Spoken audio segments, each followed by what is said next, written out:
Hi, I'm Adele. I'm the instruction librarian at the George campus, and I have a brief tutorial on citing your sources in APA citation. So plagiarism, as I'm sure you know, is the improperly citing your sources or taking someone else's information and using it as your own.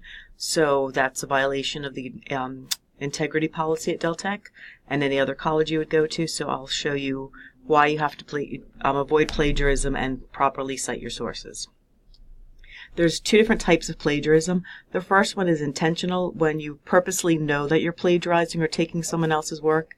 And you can read from the examples. It's using someone else's work and presenting it as your own. If your friend gives you a paper and you decide to turn it in as your own, that's plagiarism. If you purposely cut and paste text from other sources, put it in your document, and you don't give documentation, that's plagiarism. And basically repackaging ideas as your own. This isn't just limited to the written word, it also includes images, pictures, and photos, and ideas.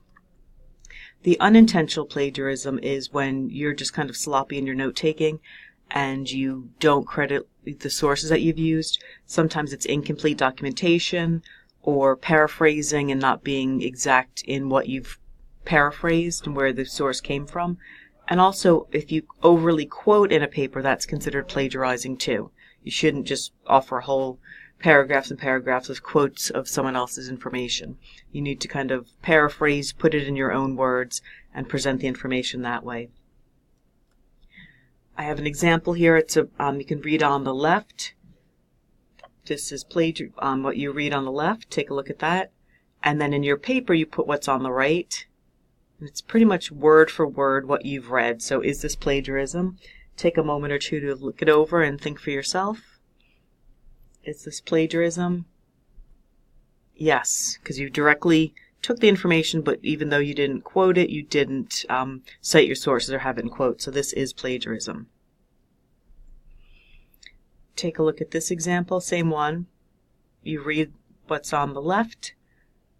And the right, you write and change it up a little bit. You changed up a few of the words. It's not exactly word for word.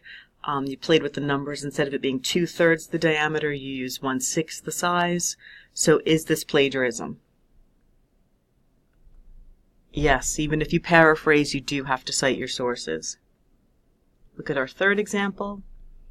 So you've used this image of Pluto. On the left is what you found in a text, and on the right is what you cut and paste into your document. Is this plagiarism? Yes, you must cite sources even for images that you've used. So let's take a look at this fourth example. You read this and then you paraphrase it, and then there's quotations here. The rocky core, you're quoting that, but it has an in-text citation, and the image gives credit to the source of that image. Is this plagiarism? No, because you've properly given credit and cited your sources, so that's not plagiarism. That's how you're supposed to do it. So if you could directly quote from the original source material, you do have to give credit. Here's an example, in-text citation. Even when you paraphrase, it's once again you're quoting or using the information, you do have to cite it. In this example, you can see that. So citing books, this is the information that you would need to include. So it's basically the who, when, what is the title, where it was published, and who published it. That's all the information you'll need to cite a book, hard copy of the book. So let's look at this example. You've quoted from this book. And what information do you need to include in your citation for your references page? So who wrote the book? You can see that written on the cover of the book, Franklin IV. Right there you can find it. But what's the title of the book? This one's a little bit tricky. The title I've just circled, it's How Soccer Explains the World. It's a little more difficult to see in the top here, but up in the stands of the stadium, that's actually words, and that's the subtitle. If you can't see it on the cover, if you open up the book and get to the first page, which is the title page, it will be clearly spelled out there. So let's take a look at this. title, and then the subtitles listed here, An Unlikely Theory of Globalization. When was it written? Once you open up the book, the reverse side of the title page is the verso page, and this gives more information about the book information. So when was it written? You look for the copyright date, and the little C, if it's not spelled out copyright, the little C in the circle is the symbol for copyright, and right next to that you can see it's 2004. And who published it, so what's the name of the publisher? That you can see as well. And the publisher is HarperCollins Publisher. So where was it published? Once again, you're looking for that information. It was published, look for the state, city, or country. That was in New York. So let's pull this all together. We have the author, title, date of publication, HarperCollins is the publisher, place of publication. How does this look as a citation? Author.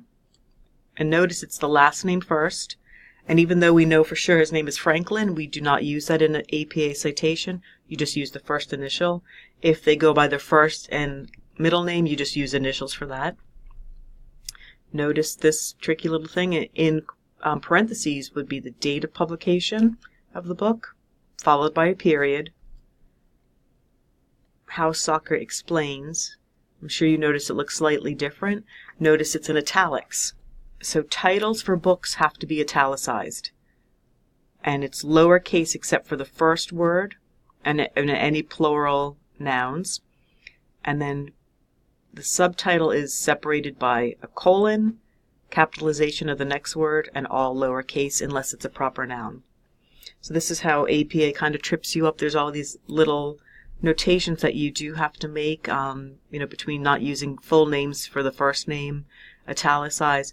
If you have any questions, we always encourage you to come back to the library for further clarification of this, or go to the Writing Center. And here's your place of publication. Citing newspapers and journal articles, slightly different than citing a book source. Let's take a look. Citing a newspaper. Yep, people still read newspapers. And you can see this is from the New York Times, is the title of the newspaper. And then the author, it's on the first page, and you use author's last name followed by the comma and the letter A. And I'm just noticing this now, it should be a period after that, so even we make mistakes, but we correct them. Period. Date of publication for newspapers, it's the year separated by a comma, month and day, or it could just be October. Title now of the article is not in italics, it's in the standard font, and notice the name of the newspaper is italicized in this example. So citing newspapers is different than the way you would cite a book. A journal article, similar information, but you use, take a look here on the right, author's last name as listed, and you do not change alphabetical order, you keep it in the order that the authors are listed in for this. So Callahan gets the first, Callahan gets top credit because he's the first one listed here. You do not use the first or middle name, you just use initials. Second author listed, comma, followed by the ampersand, and then the third author's last name.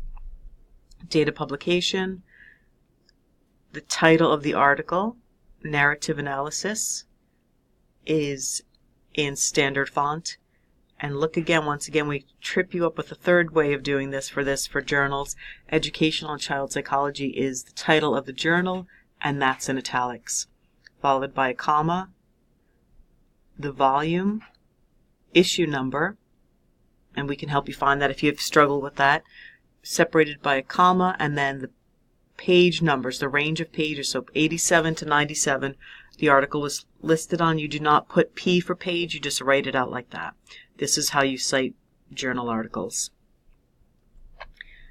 And then let's take a look at this.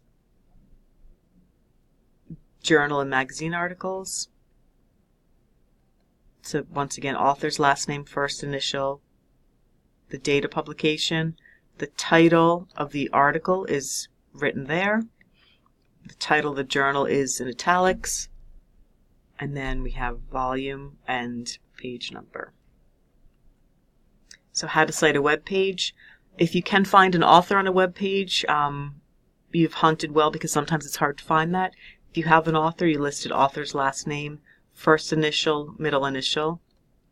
If you can find the date of publication, you put that information there.